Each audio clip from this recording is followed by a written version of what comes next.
Hi there, my name's Jeremy from your International Business Channel, and today we're going to talk about something that should grab your attention. Free money. Yes, free money.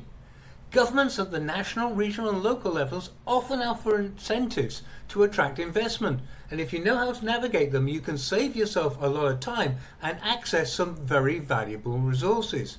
Today I'm going to look at 3 types of incentives, give you examples of how they're used and share tips so you can be sure that you don't miss out on opportunities. So why do governments offer incentives? Why do governments bother with incentives? Well, it's about attracting business and driving economic growth. For governments, getting business to invest in a particular region means more jobs, more spending, and ultimately for them, of course, more tax revenue. Remember, many countries have demographics where there are a lot of young people coming through who are going to be looking for work in the next few years, and the governments have to be able to provide them. Nothing causes discontent more than unemployment. But obviously, incentives aren't just handed out randomly. They are often targeted at specific goals, like revitalizing undeveloped regions, encouraging innovation, and attracting, of course, foreign investors. So as I said, there are 3 types of incentives. Broadly, they fall into 3 categories: financial incentives, fiscal benefits, and economic zones. Let's start by looking at financial incentives. These are usually direct cash benefits, often in the form of grants. Essentially, governments will give you money to help reduce the upfront costs of setting up a project. For example, imagine you're planning to open a manufacturing facility. That could involve initial expenses, high expenses like buying equipment, hiring staff and so on. A grant might cover part of these costs, making it much easier for you to get started.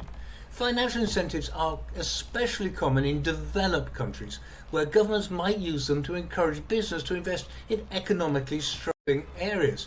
For instance, in the UK, there are often grants available for setting up in regions like the North East, which is where I come from, or the Midlands. These areas may not have the same level of economic activity as, say, London or Manchester, but they do offer lots of potential. One thing to remember, grants often come with strings attached.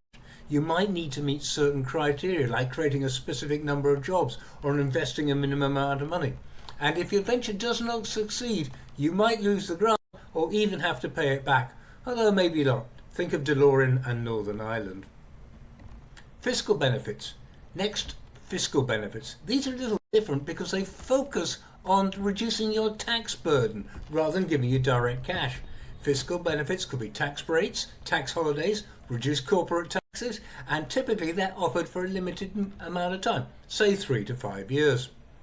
Developing countries often favour fiscal benefits because they don't require an immediate outlay of cash. For example, instead of giving you a grant, a country might give you a tax holiday, meaning that you won't have to pay corporate taxes for the first few years in your operation.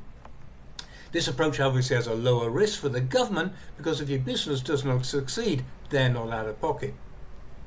Fiscal benefits can make a huge difference to your bottom line, but again, there are usually conditions. You might need to operate in a specific sector, like renewable energy, or invest in a particular program. Okay, let's talk about economic zones. These are usually special areas within a country where the rules are a little different. They can have often their own set of regulations and tax structures designed to make them more business friendly.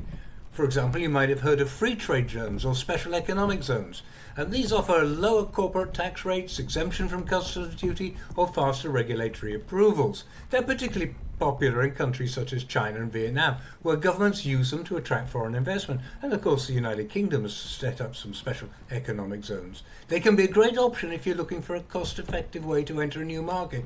Just make sure you understand the local regulations, which can of course vary widely from one zone to the other.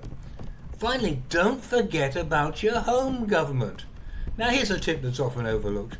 Check what incentives your home government offers for businesses expanding abroad. Many governments, including the UK, have programs designed to help companies go international. Singapore has a very active program.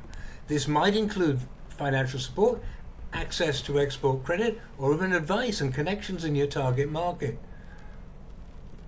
So how do you find these incentives?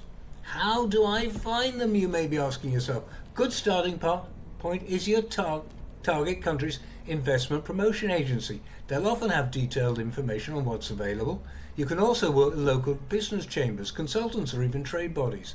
And don't forget to do your own research. Look at case studies of businesses similar to yours that have expanded into your target region. What incentives do they use? So in conclusion, there's free money out there if you know how to access it. It's not automatic and you need to know what's available, meet the criteria, and sometimes jump through a few hoops to secure them. But free money, it's worth jumping through a few hoops for. With a bit of effort, these incentives can save you money, reduce your risk, and set up your business for success. So start researching now, ask questions, and take full advantage of what's on offer.